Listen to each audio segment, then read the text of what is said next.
Assalamu alaikum, peace be unto you. Today I want to talk about what happened to the beliefs of this country that we live in called America.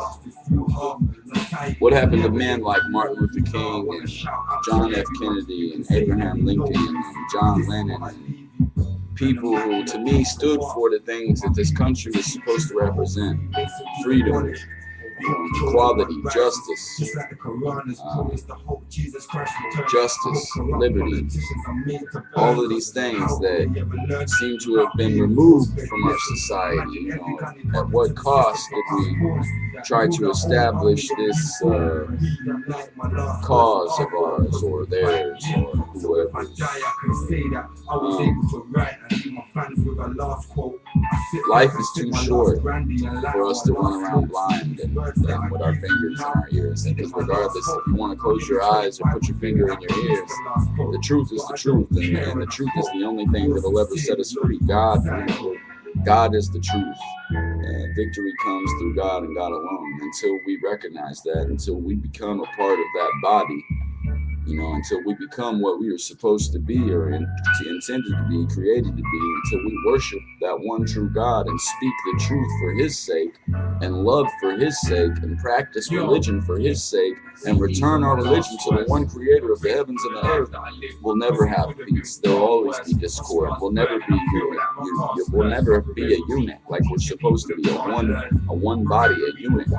We're supposed to be a unit because the 1% of the people who control everything, they sow the deceit, they sow the separation, the division, because they can't control us if they can't divide us. If we're unified under the one true God, they lose their grasp, they lose their hold, they lose their monopoly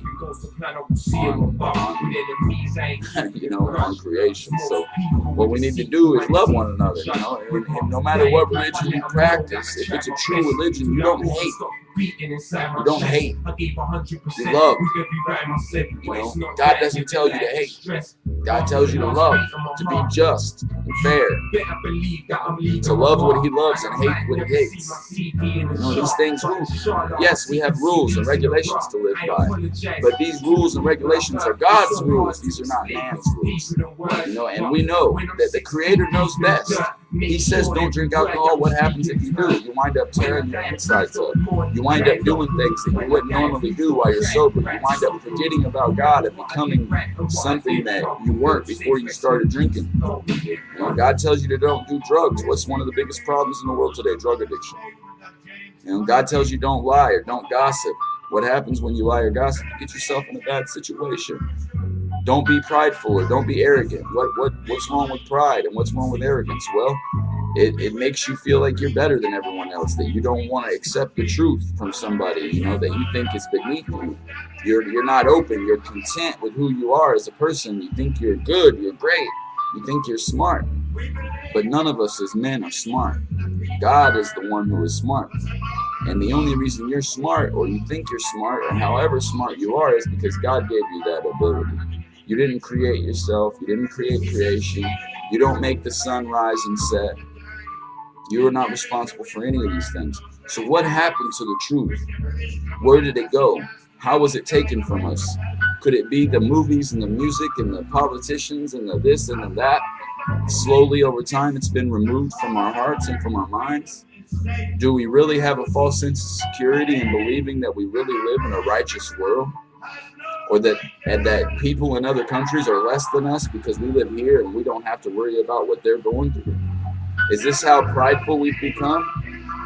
Do we really dare use God's words and God's truth to hate, to separate?